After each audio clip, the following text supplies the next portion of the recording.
Hey everybody, welcome to another Kickstarter game campaign review. We're going to look at an active Kickstarter. This one's called Mechanical Beast, and just talk about some of the things that I like about it. 5 things I like about a campaign. So this Mechanical Beast, it's about escaping a beast in an award-winning 1 to 4 player game with cooperative and competitive modes. This game is brought to you by Side Room Games and designed by a guy named Ben Moreta. So first thing I like about it is who it's designed by. Ben Moreta, he is a software engineer. Let's see if we can find his information a little bit further down here. So he pays his bills as a software engineer, and on every bit of free time he has, he likes to play board games and design them. And I've been watching this game develop since it was just rough sketches on paper and concepts written down.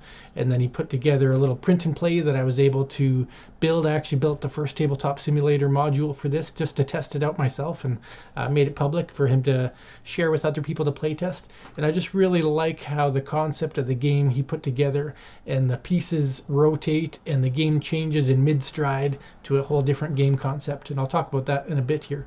But Ben Moreta has been a great proponent of game design and encouraging others while also sharing his own game designs in the Board Game Design Lab Facebook group and many other Facebook groups out there.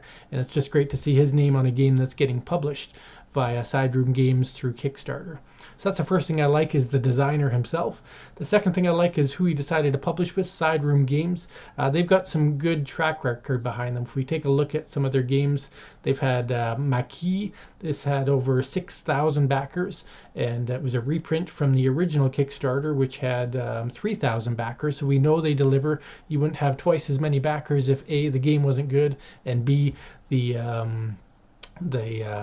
the fulfillment wasn't good. So great to see that. And they also did Black Sonata. That had over 3,000 backers, and I hear many good things about that game even now, a long time after their original Kickstarter of that game. They also did a 9-card solitaire game which had 2,000 backers called Orchard.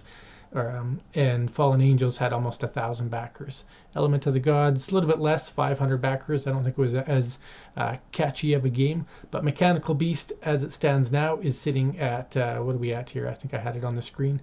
But have over 1,000 backers, almost $30,000 raised, with 6 days to go at the time of this recording. So just really like what Side Room Games has to offer. The games that they choose to publish are often unique and special, and this one is no different.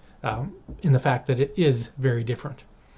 The third thing I like is that it is a very language independent game, which makes publishing it in many languages very possible. And I talked about this with another campaign I covered called Hidden Leaders. But this game, we can see here there's localized versions currently, and it's probably going to expand to others. But right now there's Spanish, there's Greek, there's French, there's German, there's Italian, all being mass produced by different companies and being available as part of this Kickstarter.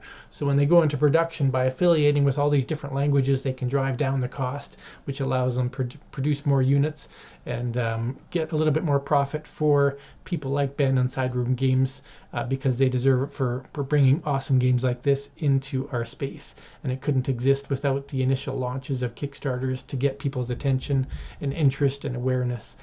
So really like that it's available in all these different languages and more accessible across the globe. And it's really cool when Kickstarter is able to facilitate that.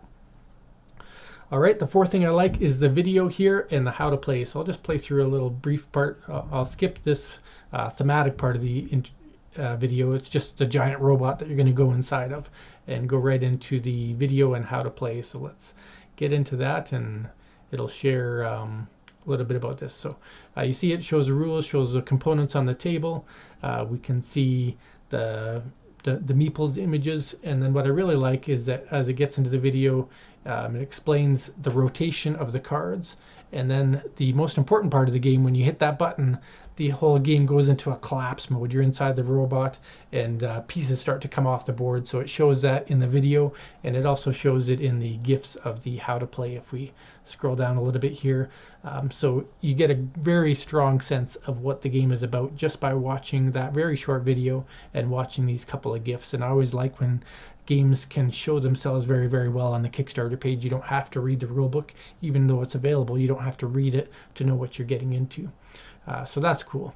And then the fifth thing I like about this campaign is the stretch goals that they've introduced. So some campaigns introduce extra parts and extra gameplay modes and stuff like that. This one is all about the quality of the components that you're getting. So every time they unlock by getting more backers or being able to do things in different ways, they've unlocked the thickness of the tiles, the shapes for the engineers and Android, the thickness of the box, silk screen printing on the engineers, upgrading the people to custom shapes, so each person has a different shape, reference card. And, whoops, I lost you there.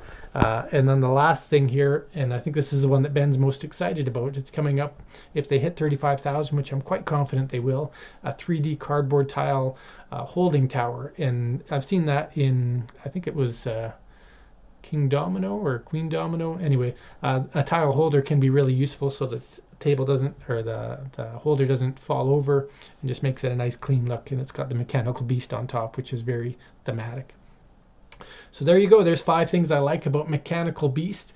The official name of the game is Into and Back Out of a Giant Mechanical Beast, or Huge Mechanical Beast, or something like that. There it is. Deep into and back out of the belly of a huge mechanical beast. So that's really cool.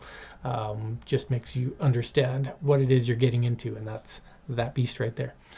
Anyway, if you like it, check it out. The campaign should still be live while this video is on. Might be for a short time, or you could late pledge, or you could wait for it in stores, because it looks like it's going to hit quite a few retailers as well.